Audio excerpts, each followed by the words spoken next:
Welcome to The Pestle, reviewing and breaking down movies to look for insights into the movie-making process. Hosted by Editing. Let's dim the lights and start the show. Welcome everybody to The Pestle. Today's show is brought to you by Kick Puncher. Get kick punched right in the heart with the most lovable vigilante, the Kick Puncher. Welcome everybody to The Pestle. I am Wes. And I'm Todd. And this is a movie podcast where we review, break down films, and look at it from filmmaker perspectives and try to just get better at the movie making process. And mostly we get to just geek out on movies and pretend that we know what we're talking about. I think we probably know more than most. That's probably true.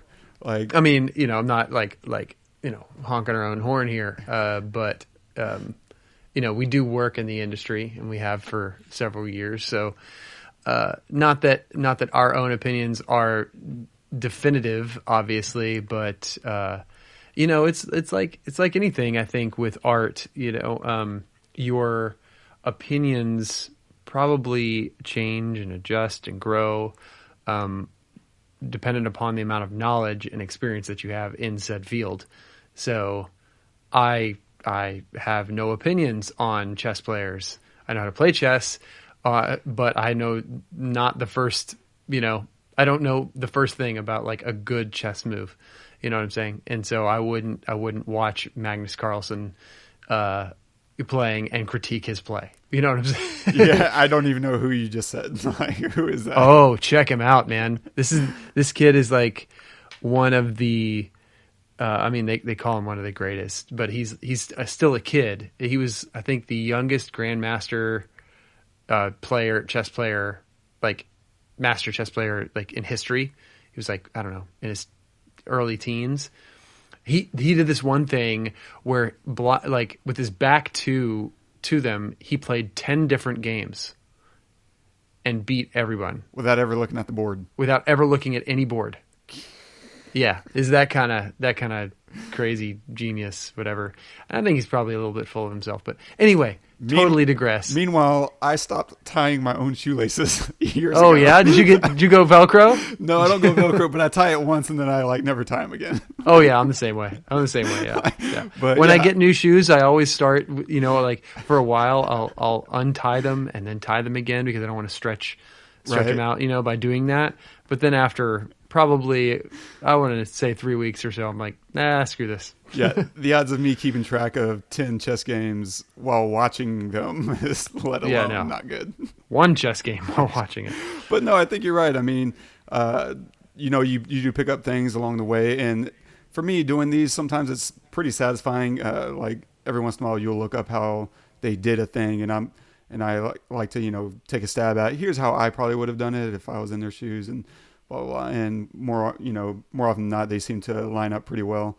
Like, now that's not to say I know how Christopher Nolan did anything that isn't obvious in this movie, but like it feels good to know that I'm not far away, especially since I don't have the resources that these people do. Like this last film we made, I had this special effects shot where I wanted to have the camera rotate while doing a slow-mo push-in. And I didn't have a crane. I didn't have the right, you know, tripod head or dolly head to really make that work. And so we just kind of free-handed it and literally without anything other than just, you know, 2 sets of hands and made it work. And it's a beautiful shot. It's like my favorite shot of the project. But it's low budget. Like low budget is sometimes the most, you know, satisfying things you can do because it's fast. Definitely. And it requires a little bit of know-how and stick-to-itiveness, if you will. Yeah, definitely. I mean, I think there's something rewarding in that regard. You know, agreed. Although we do love gear. Oh, man, I feel like this is one of the things I've really learned in this last project was that I have a tendency to want to go, and so. Even whenever I have the gear, sometimes I don't want to use it because I want to spend more time shooting than not shooting.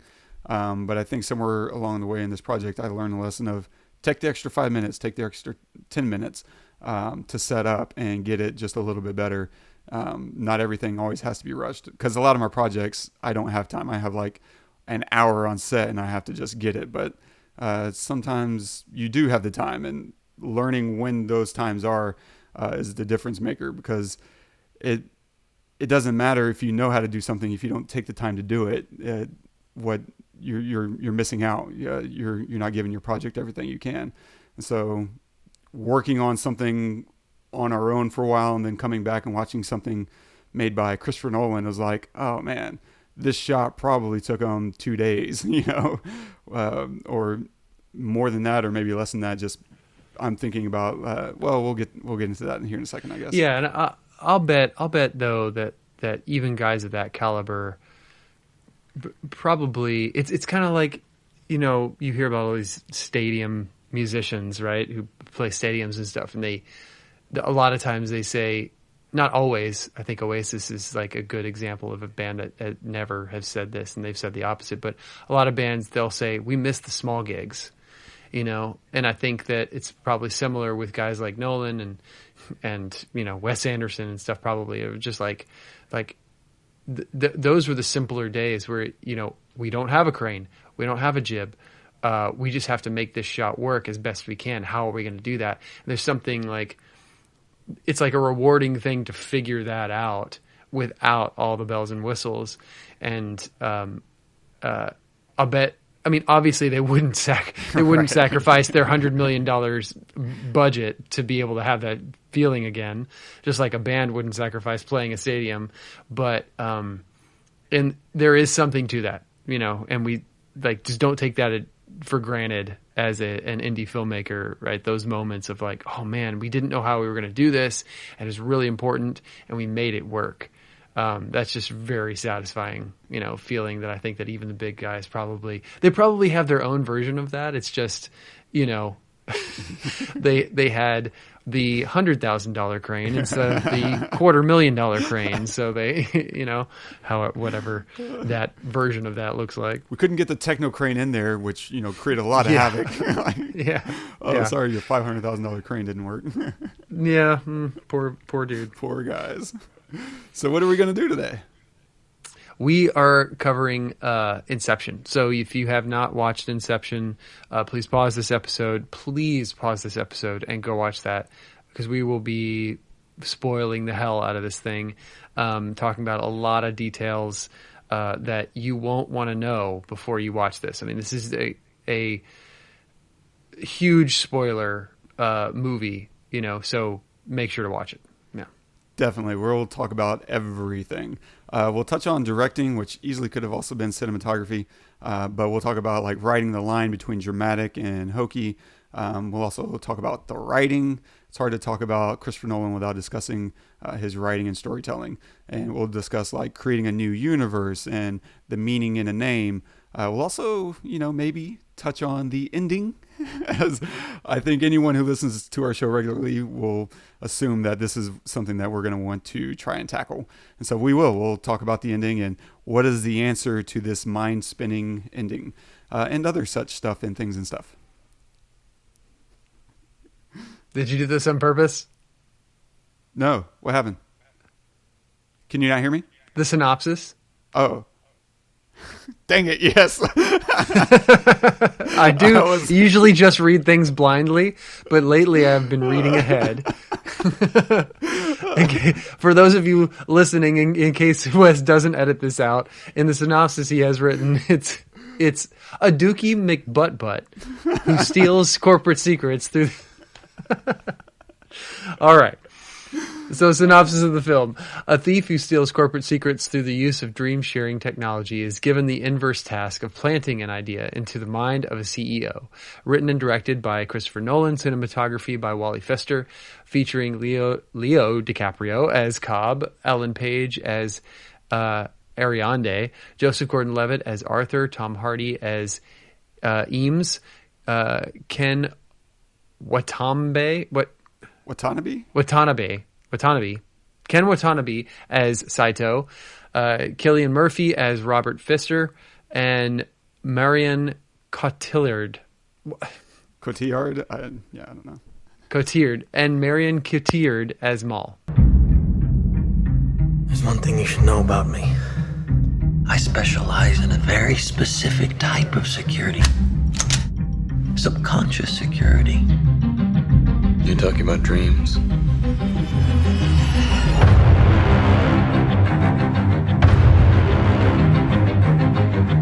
Mr. Cobb has a job offer he would like to discuss with you. Like a work placement?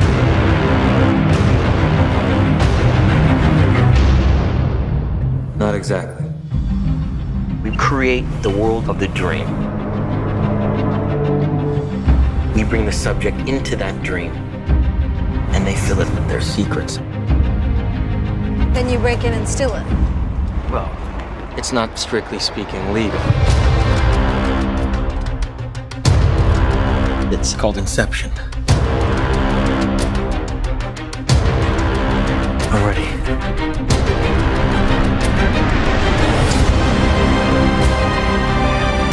I think I found a way home. And this last job, that's how I get there. Yeah. I mean, I really like the trailer just for its ability and how pointed it is in terms of establishing what you're going to be watching, because the posters don't make sense. It's beautiful and it's like, whoa, this is kind of mind-bending. But then it's like, I don't really understand. And to take this high-level idea and to break it up into chunks that easily explains what you're going to be getting into is already like really great storytelling. And that's not always easy to do in a trailer. I've definitely seen plenty of trailers that you're like, it either gives too much away in order to make its case, or it doesn't give you enough information about what you're really going to experience. And this manages to do all of that. It's great directing, great storytelling. But that aside, I assume you've seen this, a handful of times at a minimum. What was your feeling watching it in prep for the show? Well, I was really excited to do this one because I've seen it probably. I own this movie, which I don't own a lot of movies, but I do own this one. I've probably seen it maybe close to a dozen times. But every time you see this movie, you like catch something else. It's like, or you notice some other real detailed piece of the storytelling or the writing or just in general, like the loops that come back and how they set it up. And so I was really excited to watch it again. And I just want to say that I cannot overstate the complexity and detail with which this script was written. While I was watching it, I was really trying to think of any other movie, any other script that was as detailed and thought out and meticulously crafted as this. And maybe more of a film scholar could think of one, but I just can't. I mean, every single word, every single look, every little piece, everything that happened is planned out to the period, and it's a masterpiece in that regard. It really is. I mean, I was watching it and I was trying to think of anything that could be wrong with it, and there is a lot of exposition, but I think, and I hate exposition. I think we both are not huge fans of it, especially exposition for the sake of exposition. But in this case, I take exception for a lot of it because it's in a world where something completely foreign is the norm, right? So for these people, this is a normal thing that they do on a daily basis for a living. It needs to be explained because there's so much to it. So things like the deeper you go, the longer you're down there for the same amount of time at a higher level, and reminding, if they go deeper, that they have time. right? When Fischer, and we've already said spoilers, when Fischer dies at the end, and she says, Ariadne says we have time if we go deeper. Okay, and then they say how much time, right? They're not just saying we have time, and it's like this general, you have time. It's we have this much time, right? And a couple of times throughout the whole Inception process, they're establishing, okay, 3 minutes at this level, 60 minutes at this level, reminding you there is more time where they are, so that all the things that are happening, right, are happening with a lot of time, and then they go up one level to Arthur, who's doing this stuff a lot faster, right, with a lot more urgency because he only has 3 minutes instead of they have 60 minutes down below. That's just one example, but setting up like it is so brilliant the way that Nolan sets up things later in the film. You know, there's this form of writing, and I think you know about this, and I think I may have given you a book or whatever, but it's called you basically write the story in a circle, right? It's like the story clock thing, and where, you know, maybe at 2:00 this happens, and this is going to relate to something at 7:00, and you know at 8:00 it's reverting back to something that happened at 3:00, you know, things like that. He does this masterfully all over the place to where even if you don't understand something right then, he closes the loop every single everywhere. You can tell that this was mapped out, I mean, with a fine-tooth comb, and it's just incredible. It's just incredible. And the acting is fantastic. And just I mean, you know, we're suckers for sci-fi. So you have me at that. And that's one of the reasons why I think that we love Nolan. But sci-fi for the sake of sci-fi is not what we love. We love smart sci-fi. And this is a story that no one has ever thought to tell before in any way, shape, or form. And in order to tell it, he had to like make this journey. He basically had to invent his own genre in this regard, and he totally did it. It's unbelievable, just in the script writing and the screenplay itself. So, I mean, I'm not going to get off my soapbox here because there's a lot of other stuff that I want to cover about all these things that we want to talk about. But it was so much fun to watch again, and I wish we could cover it next week so I could watch it again. Yeah. Yeah, it's amazing because it's a 2.5-hour movie that doesn't feel like it. Like it does such a good job because I looked at, you know, the runtime right before I hit play and I was like, oh man, here we go. But it just keeps moving you seamlessly through this thing to the next. And then right when you feel like, oh, we're about to wrap up, we start a whole new segment of the journey. Like at the end, like you said, after Fischer dies and they, you know, Ariadne has that, you know, idea like, hey, no, we have all the time that we need in the world on the next level down. Like the relativity of time will give us all the time we need in order to go find them and bring them back and still complete the mission.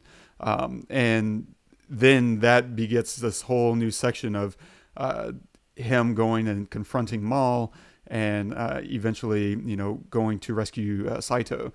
And at that point, before that happens, you already feel like, oh, we're wrapping things up. Like this is the climax of the film. And it really wasn't quite there yet. Like we still had, you know, several minutes to go. And that's such a satisfying.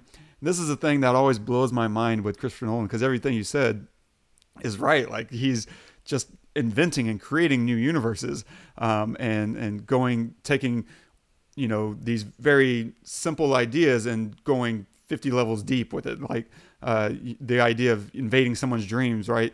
Nightmare on Elm Street, Freddy Krueger, and he's like, yeah, that's toddler stuff. You know, you're talking about the what do you call the baby's crib, the thing that hangs over the baby's crib.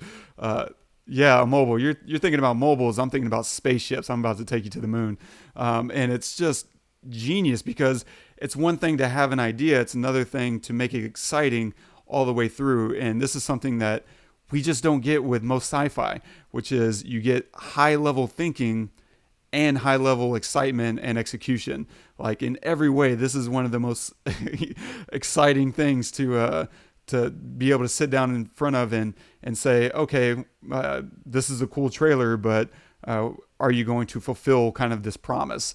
And that's the thing that he does, I think, better than almost anybody else. Is he makes a promise to you that you're going to experience something that you haven't experienced before, and you're going to enjoy it. And none of it ever feels cheap. You know, there's so many movies that make these big promises, but then you get to the end of the experience, you know, like you feel a little cheated. You're like, oh, okay, you know, I guessed that, or, you know, I saw that coming, or that doesn't really make sense. That doesn't, you know, feel very satisfying. But not with him. Like you get through this experience and you're like, oh, whoa, I thought about that before, but never in this terms, or I've never even considered that, which is usually where I am in watching his films. I just never think of the things that he thinks of. And that makes him super exciting for me as not just as a filmmaker, but as a movie fan, because I've seen nearly everything under the sun, and to sign up for something and have this expectation of you're going to wow me, you don't get that every day.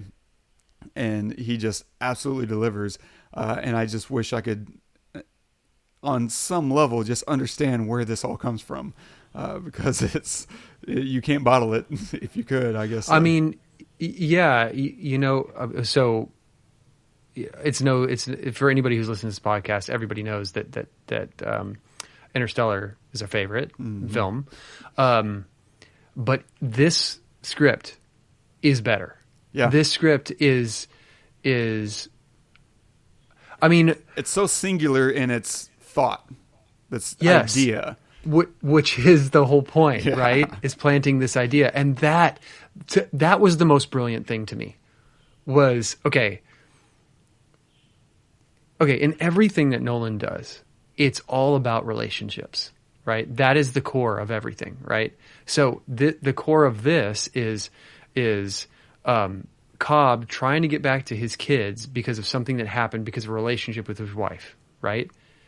The whole journey of them trying to do Inception on Fischer was based on his relationship with his father, right? It's all about relationships. Interstellar was, yeah. So that is the core of everything that he does, right? It's about human interaction and relationships. So to tie Cobb's relationship with Mal to this idea of him spinning the top, of him doing Inception on her, spinning the top in her safe and locking it, and that is the cause of her killing herself. It has to be one of the most brilliant. It is like so deep. So okay, it's easy for you to think of a movie topic, right? Or like a plot, right? It's easy to think of a plot. Even this, let's just say on the surface, oh, it's about dreams, about going a dream within a dream, and stealing people's ideas through the dreams. Yes, and even planting an idea, right? That's fine. It's not even, but that's not where the brilliance comes in, right? The brilliance is not in that idea. The brilliance is in the little things that make that idea a real feeling. Because right? Yes, because what you're describing it's a concept. It's a setting. It's not a story. The ability to wrap a story around your concept is what makes people want to see it again or see it in the first place. Yeah, and him spinning the top in Mal's safe in her mind, is it. If this is the first time you've seen this film, it's not totally obvious, right? I mean, it's obvious, right? But you got to really be heady. You got to really think, well, why does that mess her up after she wakes up? Well, it's because the top is still spinning in her head. And so, you know, and she doesn't know that he put it there. It's her own idea because he did Inception on her. So but that is like multiple layers of detail and storytelling within the story. That's what makes it that genius. And that's just one little tiny thing that actually is the impetus of the entire movie. If he didn't do that, this movie would not happen. He wouldn't be trying to get back to his kids. He wouldn't be away from them in the first place. She wouldn't have killed herself. He'd be happy with her, you know. But it's that one little thing. But that thing is everything. It's just unreal. So no, it's brilliant. Like, it's all those details, you know, that add up to something, a meaningful experience. And you're right. Like, that is such a simple thing. And what also makes it so good is there's an old adage in filmmaking and storytelling, specifically in movies, is show me, don't tell me. He could have explained that, you know, in a paragraph, but it's so much more powerful, you know, not ironically at all, in that he's just showing us something and we're creating the thoughts based on what we're seeing. Like, I wouldn't say he's incepting us, the audience, but he's definitely creating a visual that we get to think and extrapolate based on. And that is just really effective storytelling, because it's so much more impactful to give someone an idea visually that they have to digest and come to terms with on their own and wrestle with and think about, than it is to just say it out loud. I put a spinning top in. That's not only sloppy and not emotionally affecting, but it's also going to be just hokey. And it goes back to this idea that, you know, I want to discuss, which is the ability to have slow realizations for grounded dramatic effect. Like, that's so much better than having these quick turns of phrase or these quicker moments. Another moment that kind of speaks to this is when they're running the gambit, right? Mr. Charles. And Arthur is sitting on the bench with Ariadne, and she's like, who's Mr. Charles? And he's kind of explaining it. And she's like, well, I don't think it's working. Like, everyone is starting to look at us. And he's like, kiss me. And they kiss, and she's like, they're still looking. He's like, it was worth a shot. And that's this, you know, punchline. But she slowly reacts to the realization of, oh, he just kind of got a kiss out of me, and that was kind of it. Like, and it's this very slow moment because he's almost leaving the screen by the time she's reacting to it. It just lets you linger in this moment, instead of, I think the comedic way to play that out would be, you know, to kind of whip pan over to him, look at him, frown, or, you know, whatever, make a joke out of it. And instead it adds a little bit of humor without making it feel hokey, and also keeps the grounded, dramatic moment building, because right in that moment, we're building towards something, which is this gambit going to pay off? And the great thing about the whole Mr. Charles bit is they set it up pretty quickly that this doesn't work. And by just planting that idea in our head, it's setting us up to wait for it to fail, which adds a lot of tension, a lot of stakes, because it plays on this whole rule of, and as an audience member, you don't really know this, but it plays on the rule of no two things happen the same way twice, right? And so if the inverse had been set up where, hey, we're going to do this thing that works every time, then you have to see it fail, because you're now expecting it to work again. And so it's playing up to your expectations and upsetting your expectations. And so by just telling us ahead of time, we didn't get to see it fail before, but we get to see through, you know, his acting, his performance, and just the verbalizing of, oh my God, the argument between Cobb and Arthur, like, dude, this doesn't work. You know, the last time we tried this, it failed miserably and we got torn to pieces. Like, he's creating this visual in our mind of, this can go really, really wrong, which ramps up the stakes and the tension, which makes the rest of that scene, the rest of that whole segment play really much more impactful to the audience and to the viewer. It's just really. I remember that feeling when he told her. She said, "Well, why doesn't it work?" And he said, "Well, because it involves telling the dreamer that they're dreaming." And I remember that feeling, even seeing it the 10th time or whatever it was, the feeling like, "Oh crap, he's going to tell him he's dreaming. Oh my gosh, like what's going to happen?" You know, it's so good because they set it up in her training whenever she finds out that she's dreaming and everything around her starts exploding, and everyone in the setting and the background extras, like, everyone started reacting, and so we've had this running tension that we didn't even realize until he starts poking at that idea. And you're right, him saying flat out helps set the stakes and set the scenario of what's about to happen, so that before we even begin the gambit, we already know the stakes and what he's going to try to pull off, which is just good communication and good storytelling. Like, yeah, and another reason why I don't mind the exposition so much is because like half of the team doesn't think that this is going to be possible, right? And none of them, besides Cobb, have done it before. So when they're spitballing ideas and talking about things, they're really like, you know, when Eames is saying, you know, talk about the relationship with the father because good thoughts are better than bad thoughts or whatever.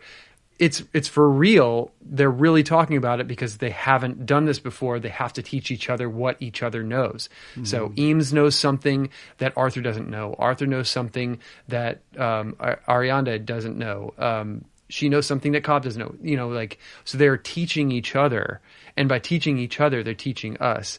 Instead of, you know, we've all done this before, but you know, kind of like the Ocean's 11 kind of thing. We're all thieves and we've stolen, you know, like a lot of big things, but we're still going to explain everything. No one has done this before, really, save Cobb, but he can't design anything. So, and he's got Maul on his heels. So we all have to talk about it and we all have to be on the same page, right? And then the exposition is fine even after they're in, because they didn't know about Maul, learning about Maul, right? And they didn't know about all the stuff that Cobb knew about before they got in there. So now they're having to like rework things and change things up, and so they have to keep talking about it. So it actually plays into the story that they have to teach each other. No, that's so good. It makes it so much more efficient, and it doesn't feel clunky or unearned. Yeah. And even with that, he still uses the classic ploy of bringing in a new character in order to deliver exposition to the audience, right? We get to see her training. We get to see her understand, you know, where all the pitfalls are and why you do or don't do certain things. Because as an audience member walking into this, you're thinking, oh, we're going to see a movie about dreams, and therefore we're going to see something like The Cell where crazy things are happening. And instead, you get taught why you don't want to see crazy things happening in this movie. It's because they're not going to be able to accomplish their mission if you do those things. And so it gives you a really good basis for keeping everything grounded in a realistic sense, instead of, you know, whenever he says dream of something bigger, darling, like you don't see, you know, a tank roll out. Like you see a nice bazooka, a grenade launcher, and that makes so much more sense, because why would a tank suddenly burst through? If you did that in a similar way that the train rolls down the street, you're going to ruin things. And we see the consequences of that stuff play out in a number of ways and over a number of times. He is just great. Like, in, I guess, to keep the train rolling here, no pun intended. Going back to the directing, like, the hallway, the bedroom fight scene, I thought was interesting, not because of all the reasons that we're all familiar with him, and maybe you can talk to this. There's just 1,000, you know, of these clips rolling around of him in the rotating room or whatever. But one of the things I really like is after they fight their way out of the hallway and they're in the bedroom and they're kind of scraping down the side of the ceiling and the wall and down onto the bed. As the frame, whenever you were watching that, is a little clunky in the sense that you're not capturing the whole thing. You're kind of capturing bits and pieces. And that's nice, because the frame doesn't always have to capture everything. Blocking things away from the frame makes it feel much more action-packed. And as things are coming in and leaving the frame, the sense of tumbling around and you're on the bed, and it's much tighter than we were in the hallway. And I think it just adds tension and excitement through the camera movement, and through not letting us see everything that's happening away from, out of sight. Because now, is that character, you know, winding up a gun, or what's happening? And so just the way that the frame is so much tighter and it's not as clean, I think adds a lot to it. And I kind of like shooting things that way, you know, especially whenever there's something a little more actiony going on. I don't like framing everything so that you can see everything. I really love that he's doing that stuff here. So maybe you can speak to that whole hallway sequence. Like, do you remember how long Joseph Gordon-Levitt and the stuntman like trained for that sequence? It was like a couple of weeks or a month, because that's pretty outrageous to be spinning a room around someone and making them kind of fight for it. I don't know how long. Do you know how long? I don't. I know it was a while. Yeah. It really was. And you can tell that this is like, that Arthur himself is a trained fighter. Just because of the moves that happen that he does, and that, he jumping from one wall to the other wall and stuff. It's not like he's actually done that before, as a human, but like you can tell that this was a lot of training went into this, and it was definitely choreographed. And this is something that, you have to train for weeks. Maybe into months for sure on something like this, but, and then you got to be really careful too, to not hurt your actors. I don't know if there's a stunt double or not, but I think there probably had to be on some portions of it. Well, I was just thinking the stuntman that he's fighting against, not necessarily subbing in for JGL, because I assume he just did all that himself. And it seemed like a lot of people were doing their own stunts. Like I want to say Tom Hardy hopped off a snowmobile in mid-flight, barrel rolled, and then ripped off his mask as he's rolling into that last compound. Like, it was a hardcore move, because I want to say he like tumbled end over end before coming to a rest and popping up. Like, it was badass, and I was like, oh snap, Tom Hardy with the that's Tom stunts, Hardy, man. That's Tom, hardcore, my man. But even that whole idea of building the hallway and rotating it, that takes so much work and so much money to execute. I saw a music video, and I'll link it in the show notes, where this guy had the same idea, and they spent, I want to say, like 10 or 15 grand constructing this rotating room. And it's a tricky thing, because in order to make it really effective, and I want to say this was done in like a Gene Kelly film, maybe Singing in the Rain, I don't remember which film, where the room is rotating and he's kind of dancing on the ceiling and dancing on the wall, and doing all these things. You're having to do some pretty outrageous things with set building and creating the camera, locking the camera down onto the floor. And whenever they were shooting this hallway scene, they were doing bits and pieces of that, where sometimes the camera is locked onto the room so that it looks like they're bouncing around onto the ceiling, like gravity is shifting. And then other times the camera's kind of free floating, presumably off a crane, and zooming down the hallway, so that we're kind of keeping perspective of them as they're fighting. And so in a number of ways, it's kind of fulfilling all these exciting ideas of what does it look like from someone who wouldn't be floating around, and what is also the experience like as someone who's going through this, as the fighters in the sequence. That's a good point about it, fulfilling that thought, because you do feel that, you don't want to be completely locked down. Although being locked down is really cool, because then they're fighting on the ceiling and the walls and stuff.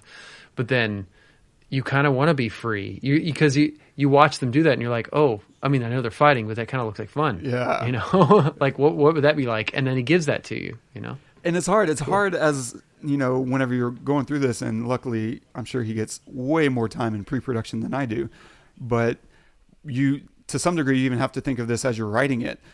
What does an audience walking into this want to experience? What questions are they going to have, or what thoughts are they going to experience on this journey? And with that, you have to start anticipating and fulfilling that in a very satisfying way, in a way that adds more questions and leads them down a new path, or gives them, a satisfying conclusion. There's so many things to kind of wrap your head around. And one of the things that he did in this film that I don't feel like I've ever seen before, was the way he used slow motion as a storytelling device. Like, normally slow motion is, just a method of adding something cool, or maybe slowing things down enough for you to digest a scene or digest a moment. And that's all fine. But here he used it as an actual storytelling device to tell you how much time is left before the kick comes, right? And to demonstrate the relativity between different layers in the dreams. And it's just beautiful, right? It signifies time as it relates to other dream levels in a way that would only make sense through slow motion. And then on top of that, it just happens to look really cool. Like seeing this bus just crawl infinitely slowly on its way, you know, to pass a few more inches of water. Like, it's just amazing and really brilliant storytelling.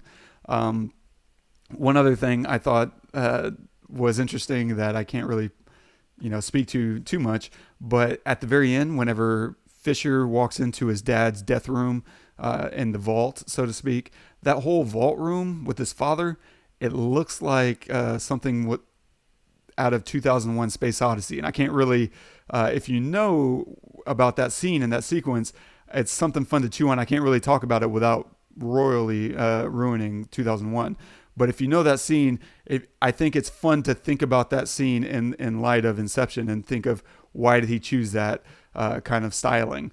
And I think there's some extra fun layers there for audience members. But getting into the writing, one of the hard things about creating a new world is grounding it and making the rules very clearly established so that your expectations and the tension can arrive on time. Because if you don't know the rules or if you haven't thought them out very clearly, you're going to have a very confusing film that isn't very satisfying. But he does a really great job, even from the beginning. Like we open in the in a dream sequence where Maul shows up at the worst time possible. And she threatens to shoot Arthur or Saito, or both of them, probably Arthur. And he's like, "What does it matter?" She's like, "Well, killing will just wake him up, but pain is in the mind." And then she shoots him in the leg, right? Because wounding him hurts him physically. And so she's establishing two things there. One, if you die, it doesn't really matter. But if you get hurt, that matters a lot. Like pain is still real. Pain is still pain. And of course, later on, we get that upset. We have established a rule, and now we're going to break it and show you how the stakes are now much higher than you expected coming into this journey. And you see all the characters react to that expectation because, you know, whenever they get into the heist, they find out, oh, if we die, we're screwed. We're going to lose our minds and effectively die a death of a different kind by living in limbo and having reality completely jacked up. But then early in the film, right, we tie in also how him being dropped into the tub affects his dream just below, right? Because we see him fall into the tub and then we see the water kind of squirting into the room that he's in. It's like, oh my God, what's happening above him in the layer up is affecting what he's experiencing, you know, right in that room. And it's so visually satisfying. That whole sequence is outrageous. And that goes what I was talking about at the show in our preamble. I was like, man, the time that it must take to shoot that scene probably took a day or two because you only really get one shot at that thing and you got to get it right. Yeah. And what an iconic shot. Just from both ends. But that goes back to the story writing too, is just how brilliant is that? I mean, you really, you know, have to really to be in touch with your own mind, with your own experience in dreaming, with other people's experience in dreaming, with, you know, studying the meaning of dreams, of like paying attention to the fact that, man, you know, if someone douses you with water while you're sleeping, you might feel like you're drowning in a dream before you wake up 1 second later, but the drowning might feel like 10 minutes in your dream, even though it was literally a second since they threw water on you and you woke up. Those details, personifying those details into a story like that, and making it so smart, just unbelievable. Yeah. So good. And then right after that, they tie in how the music at the top level also spills into a dream. So he's establishing right away how his universe works. And then, of course, he's very disappointed in his architect. And so now we have to get a new team member, which is, as we were saying earlier, is perfect for exposition to us, the audience, because as she's learning, we're also being taught. And, you know, pretty early on, she learns and we learn that a small object, unique, that no one else knows, right, it gives the idea of your totem that becomes pretty significant later on, which we will get to. And speaking of, another thing with writing that he seems to do a lot of is find significance in names. And I didn't go through the whole list of names. I didn't have a lot of thoughts about all of them. But Ariadne, if you don't know, is from a Greek myth. She has an association with mazes and labyrinths. And a quote directly from Wikipedia is, she's in charge of the labyrinth where sacrifices were made as part of reparations. And if you think about how that informs Inception, right? He's in this maze trying to pay reparations for what he did to his wife, and so that he can get back to being with his children and be reunited with his family. So she is helping him fulfill that aspect of his journey. And then Eames, I thought was very interesting. I knew, because there's a documentary I've had on my to-do list for like almost a decade now, about a painter named Eames, or a designer named Eames. And I still haven't watched it. So I had to look up, who is this guy? And it turns out it's a husband and wife. It's Charles and Ray Eames. And they are really interesting. And the more I dug into them, the more I was like, wow, they're really informing the world of Inception, which is pretty cool. And I'll link to some stuff in the show notes, but just to kind of give you an idea, they were designers, they were architects in their own right. And they also were filmmakers. There's a short film that they made that's pretty, I guess, famous, but really well known. And it's called Powers of 10. And it's something that we've probably all seen since, this thing came out. Not necessarily this specific film, but we've seen other people do it, where you're getting a sense of scale. Like, oh, here's what, a human on a beach looks like. And now here's what this person looks like from space. And then here's what the Earth looks like from the universe, and blah, blah, blah. You kind of keep extrapolating. And this film was made in the 70s, and it takes that idea and it starts with, a couple of people on a picnic blanket. And then you keep zooming out at a very specific rate until you get to, the galaxy. And then they reverse course and you zoom back in until you get down to the level of like atoms or particles or something. And for this being made in the 70s, I thought was really cool. But I also feel like it informs this universe just in the sense of there's this idea that we're drilling down into dreams. You keep going further and further inside of people, inside the mind. So maybe instead of, the physical world, he was thinking of the brain, the mind, as a sense of the powers of 10 and the way that you can keep drilling down. But then on top of that, what I thought was really cool, they made an exhibition in Chicago, I want to say, that was sponsored by IBM. And I'll actually, this is in the show notes, Todd, if you want to scroll down to the Mathematica, A World of Numbers and Beyond. I think you'll find this really cool. If you open up that link and scroll down just a hair, you'll notice something that might pop out to you. Yeah. What do you think of them The apples? pseudosphere? The pseudosphere. I want to say, I feel pretty confident that that's probably where he got the inspiration for the spinning top totem. 100%. Right? That's it. That is it. It's very like down to the texture and the color of it. And so I feel pretty confident that Christopher Nolan finds significance in names. If you consider Ariadne and Eames, and they're both kind of representations of architecture and design and some of these very thoughtful elements. But yeah, and so I'll link to some of that stuff. That's amazing. Yeah, that's pretty cool, right? Good find. Yeah, and you can see that at the show notes at thepestlepodcast.com/inception for those curious. Wow. And so, yeah, but let's get into the real goodies. So the meat of it. Before I have you thinking about elephants, what do you think of the ending? Do you think he's still dreaming? So this is the big question, just to set the table. Is people watch this movie and at the end, the top is still spinning. That's what we cut to the credits on, the top spinning.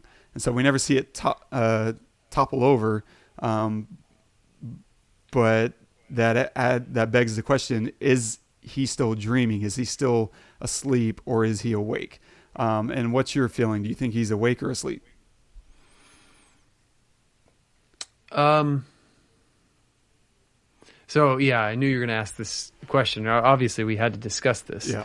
I think that we discussed it after we saw it in the IMAX. And I don't know if you still have the same feeling as what you did before.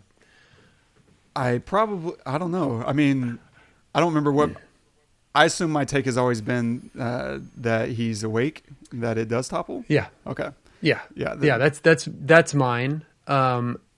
And the reason is because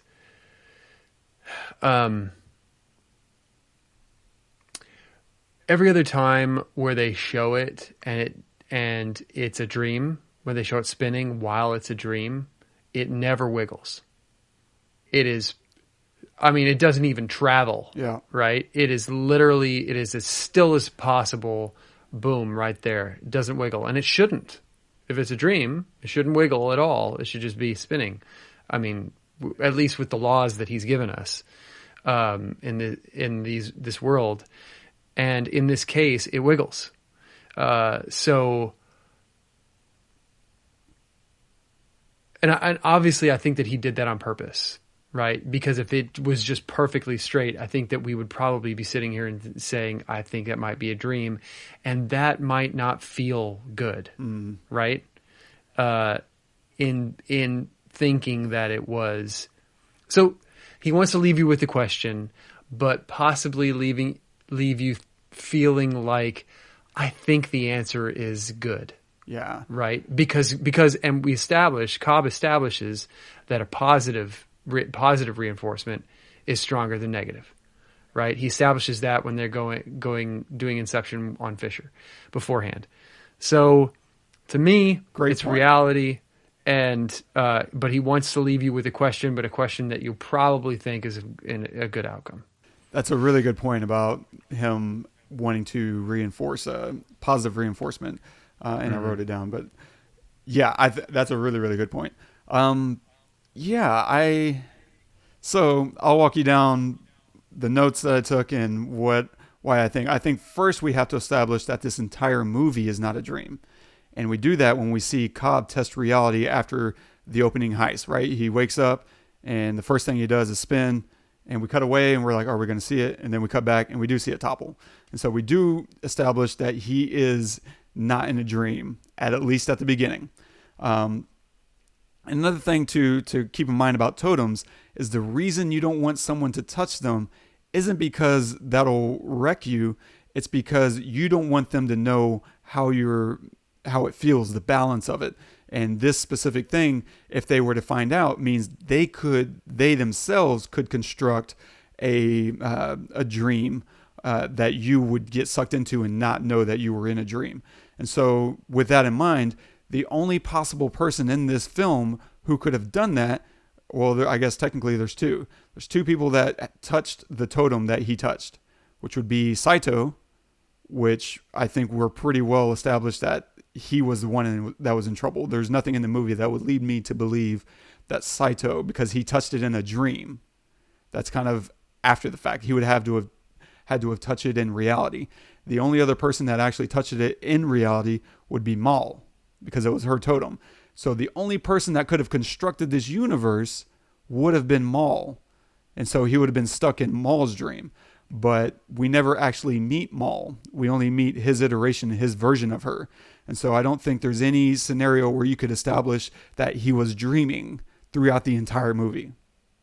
So with that in mind, after he does the reality test at the beginning, he talks to his kids on the phone, and they sound a few years older in voice than what we saw at the beginning, right? The little girl was really tiny. She was, maybe 3 or 4 years old. But then we get to her on the phone. So there's a lot more bass. She's grown. You can hear it in her voice that she's a lot older.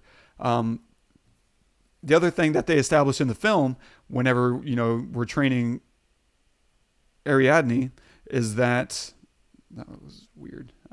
Something popped up on my laptop. Force quit just randomly popped up, and I was like, and I thought maybe something wrecked, but nothing is wrecked. So whenever we're training Ariadne, we established that in a dream, you suddenly jump in and out, right?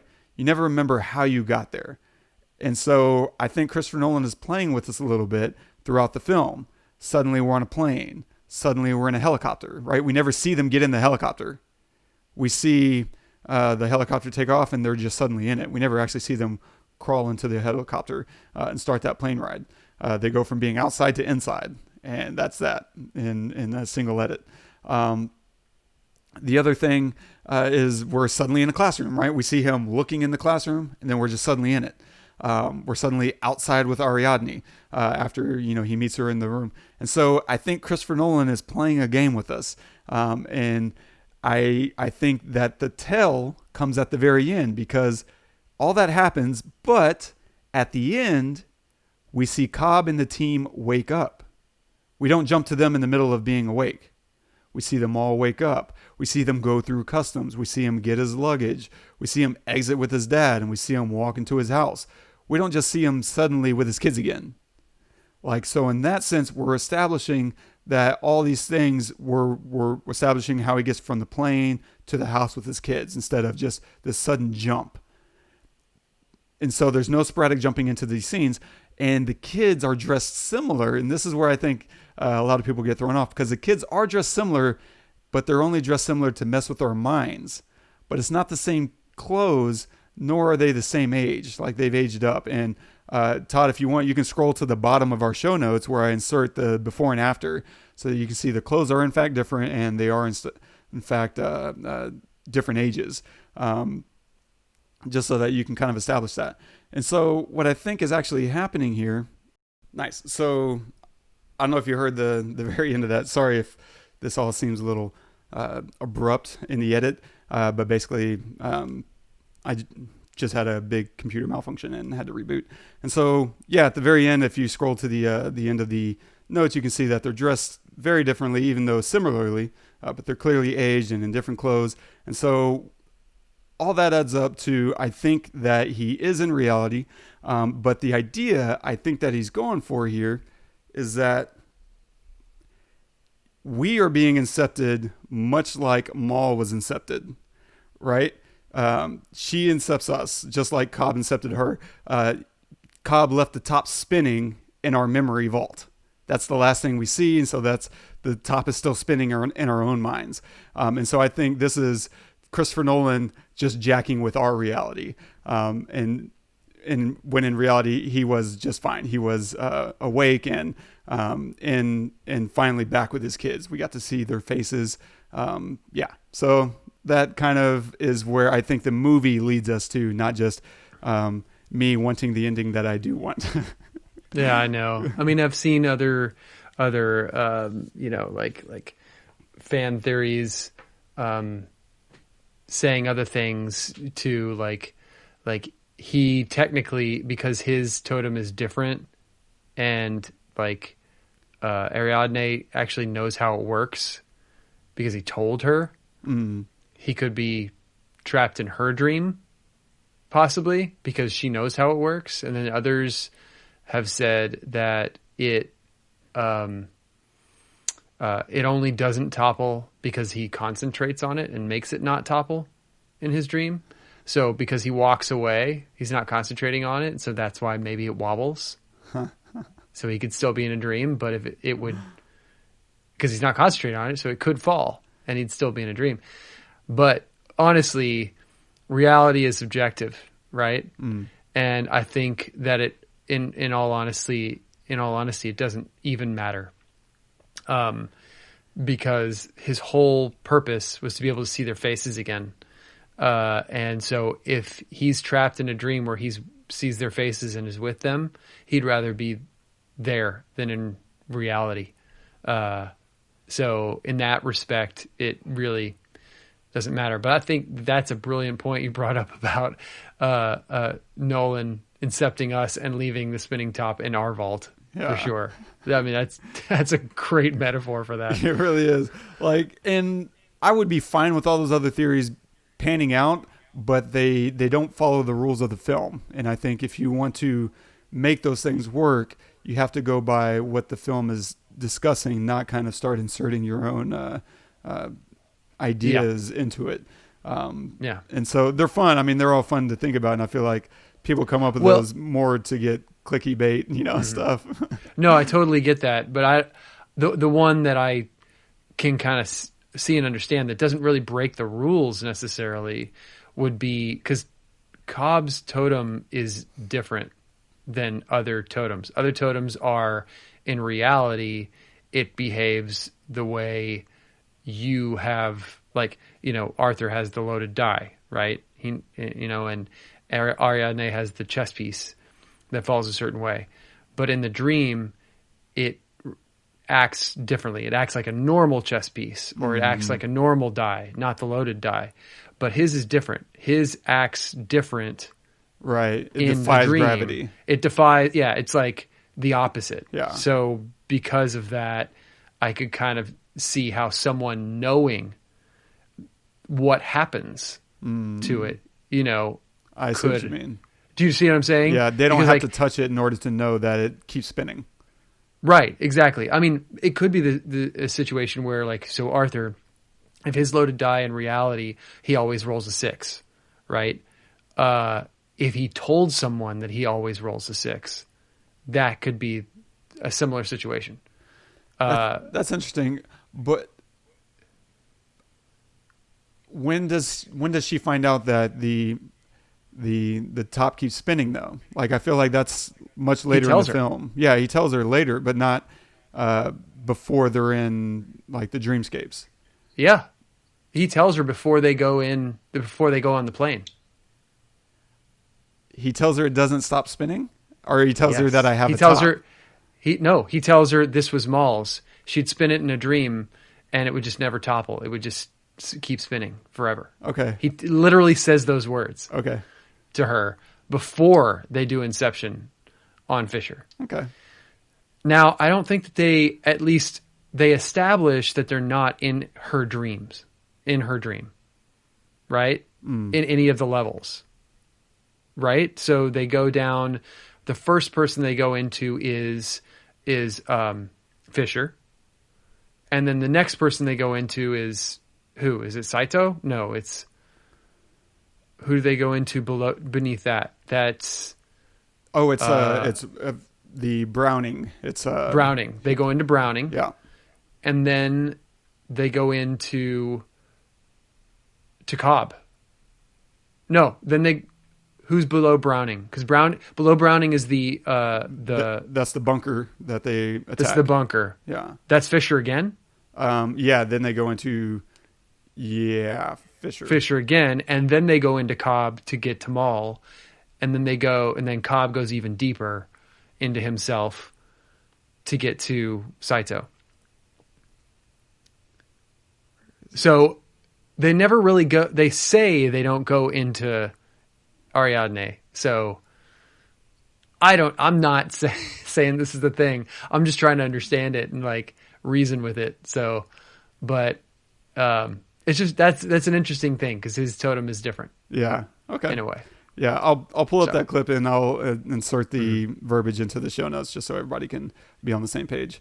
Yeah. And so, yeah, I'm pretty satisfied that he's awake and that we earned our ending. That it wasn't just kind of slapdash and kind of a made you blink kind of thing. Yeah. Nice. Yeah, I mean I'm sure we could riff. We could talk about this for another hour. You know what? I would rather hear from other people on what they think in this regard. I mean, this is what makes a great movie, is having a discussion like this and knowing that it could go on for another hour and still just scratch the surface. That's a great movie. Heck yeah. At least it's a timeless movie for sure. I mean, I feel like that final shot is going to be famous forever, and those, in cinema. And those visual effects of the city kind of bending down, on top of itself are absolutely incredible. And it kind of goes back to something we've talked about, a few times, which is visual effects work better whenever you're not trying to imitate life, like imitating objects. And he's outside, and so you have these hard shadows coming from the sun. And that interactivity between the light and the object itself is so much easier to render on, harder objects as opposed to skin, and making Like try and go watch, Matrix Reloaded and see, how badly some of that stuff looks. And there's a lot of reason to it, but replicating human beings are so much more difficult. There's so many more things happening on our skin surfaces than are happening on a table. Like it's so easy to make a fake table and easy to make a fake landscape of buildings. A little bit harder. It's gotten easier, but a little bit harder to make actual landscapes with trees and forests. We've definitely gotten much, much, much better at that. But even to a degree, it's still so much easier to make a building. And I think you're right. This is going to be a timeless film. Like we'll be able to enjoy this still, in 15, 20 years, and it's still going to feel pretty fresh. Oh yeah. Oh, totally. Yeah. Nice. Great chat, man. Thanks, man. What are you going to recommend this week? So I'm going to recommend something a little bit different. Okay, before we go on to that, I just also have to say you can't talk about a Nolan film without talking about the music. And Hans Zimmer destroys this. He hands down best composer. Thank you. I can't think of the word. Best composer of our day. You have John Williams, who's done some of the most iconic stuff ever. But I feel like iconic is different than great. Obviously, everything that he's done from, Raiders of the Lost Ark to like just everything is amazing. But Hans Zimmer finds a way to put visuals to emotion through music. I mean, you hear, and it's so simple. The main theme of this film is so simple. It's 4 notes. And then he just destroys you with 4 notes over and over and over again. And makes you understand that it does not have to be complex to be meaningful and emotional. And if I could meet the man, I would just want to shake his hand and say thank you for what you've done for cinema in general. I feel like he's changed the way music, or the way that movies are scored now. Everything, he loves symphonies and using symphonies and big stuff like that, but he is not afraid to get small and tiny and intimate when it's called for. And he and Nolan are just the greatest team ever in film and music. And it's just, I cannot speak to the brilliance that is Hans Zimmer. It's just fantastic. Agreed on all fronts. And I would also add, the way, because they also use what I believe is an Edith Piaf song as, the wake up music. And he adds on top of that to give it, more fullness. And it's like he's just lifting someone else's composition up through his own work, which is damn cool.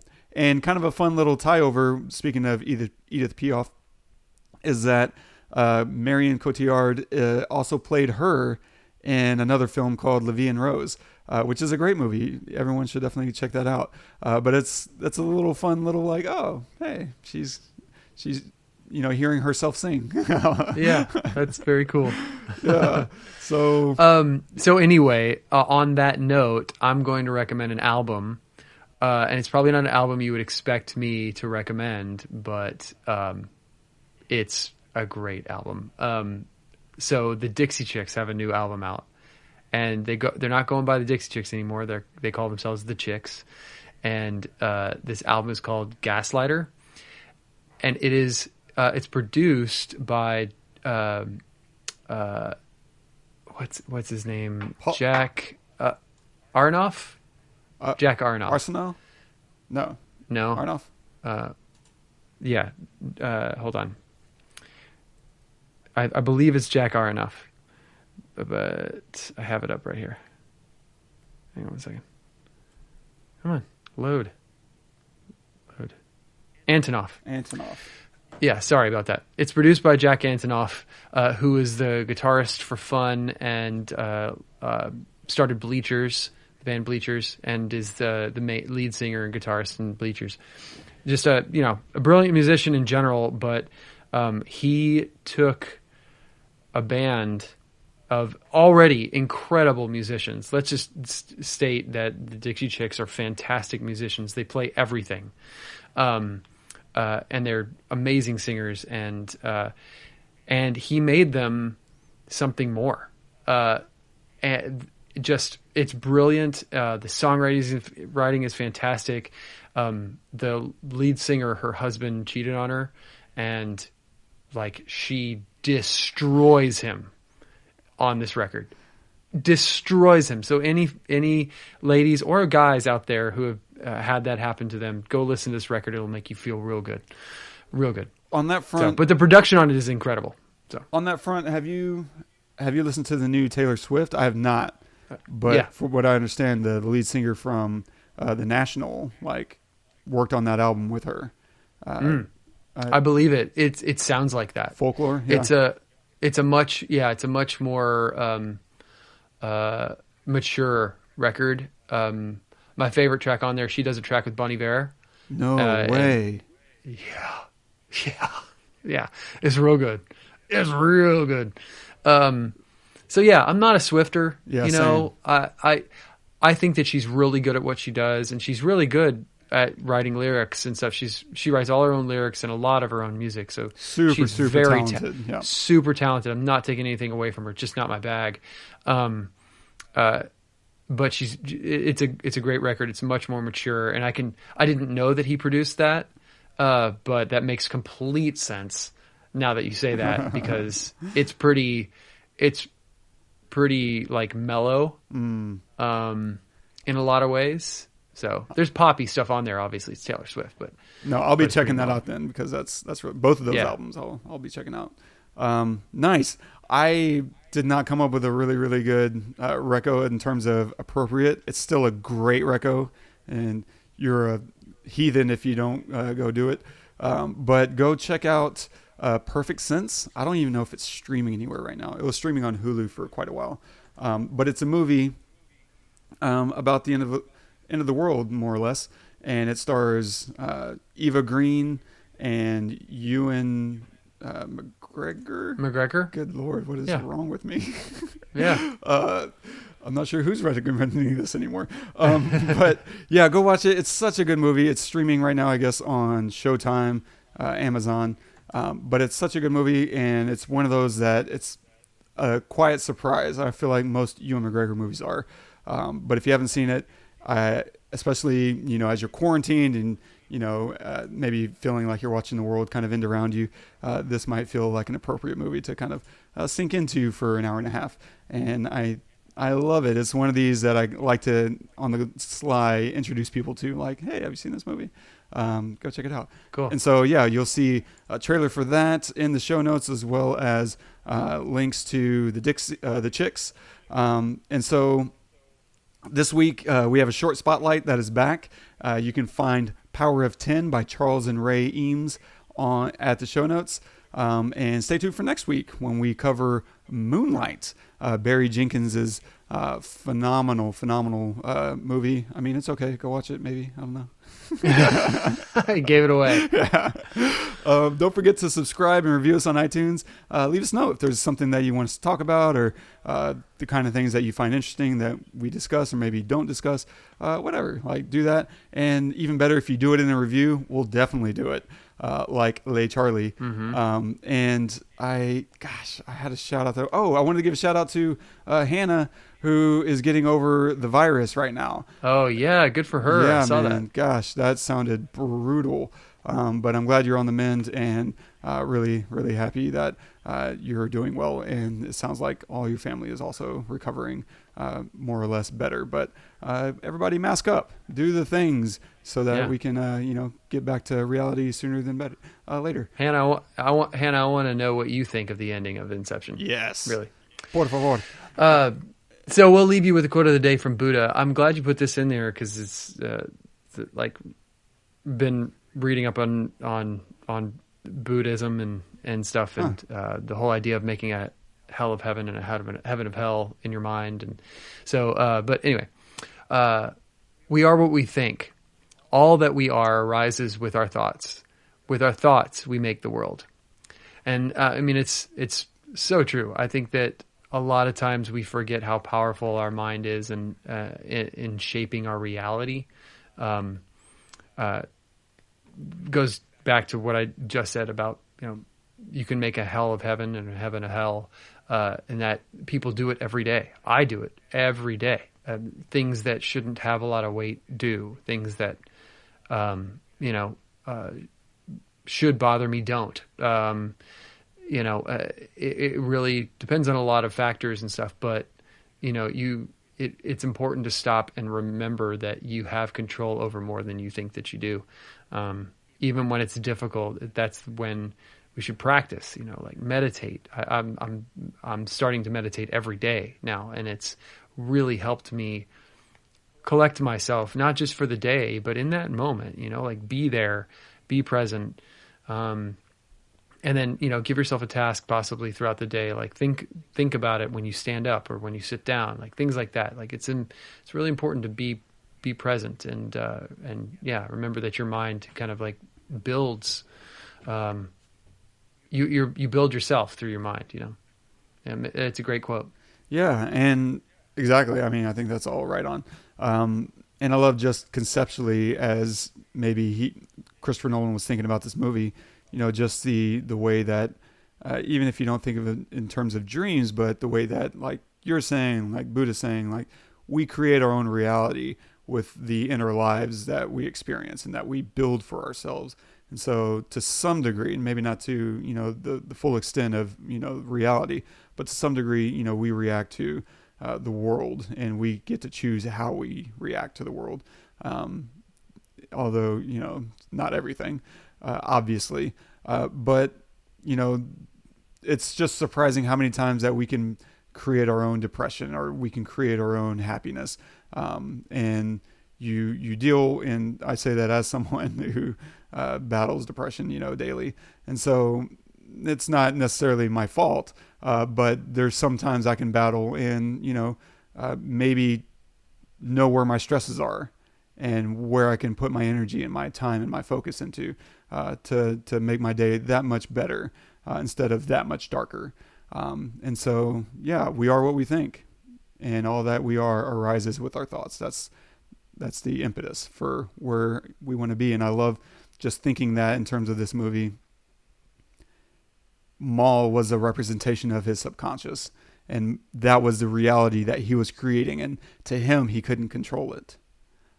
But that was the reality that he chose. He could have controlled it. And that's how he ended up, saving himself, was by finally deciding to do something about it. That was a new reality he chose for himself. Yeah. Sorry. No, I was going to say, yeah. And that's brilliant that you bring that up, because I had a physical response whenever he told her at the end that you're just a shade of what she really was. Even like my mind, you are a projection from my mind, and I cannot recreate her perfect enough. I got goosebumps when he said that. I did not remember that. And so he basically let her go finally. And man, that had to be hard, especially because he's the reason why she died in the first place. But anyway. No, absolutely. It's the guilt that he talks about. And normally I don't really think of Christopher Nolan in terms of these, dramatic emotional moments, but he did earn and build those moments of I think about you all the time. I think about all this guilt that I have, the guilt that I'm never going to be able to get rid of. And it finally is at the end where maybe he was keeping her around on purpose, because this was the only way that I can still experience you. But it was ultimately destroying him, and was going to cost him everything else that he loved in life. And so it was an important moment for him to let go. Yeah. And there gets to be a point where when you're sad about something for so long that the sadness becomes a friend in a way. And so you kind of hold on to it, one, because you don't know any different, and two, because you don't think you deserve to not have it. Right. And in his case, I feel like that was definitely an issue for him. He couldn't shoot her before she shot Fischer. One, because, he loves Maul and he wants to keep seeing Maul. But also I feel like he just has, like you said, he told her he has so much guilt that the idea of literally killing her from his mind is basically telling himself that he deserves to be over it. And he doesn't feel like he deserves that. Nor does he really want that. You know, he wants to be able to see her every now and then in his dreams. Like, he doesn't want that to be gone. I think he feels like he deserves the sadness. And that's rough. It's amazing when you just think about human psychology that there are people who forgive themselves too easily, and there are people who cannot bring themselves to forgive themselves. And both probably deserve a little bit more of the opposite of what they give themselves. You know, you can bury yourself unrighteously. You know, just because you feel guilty doesn't mean you have to stay there forever. Yeah. Cool. Wow, that sounds like a whole nother episode. Well, guys, thank you for joining us. I think we ran over, but who cares? This is a great film. We loved it. I think we both give it a 10 out of 10. Yep. I'm speaking for Wes. So, like he said, please make sure to share this episode and share the Pestle with anybody that you know. Review us on iTunes, all that good stuff. Like us wherever you can. Thanks again for listening. Until next week, I'm Todd. I'm Wes. Go watch some movies.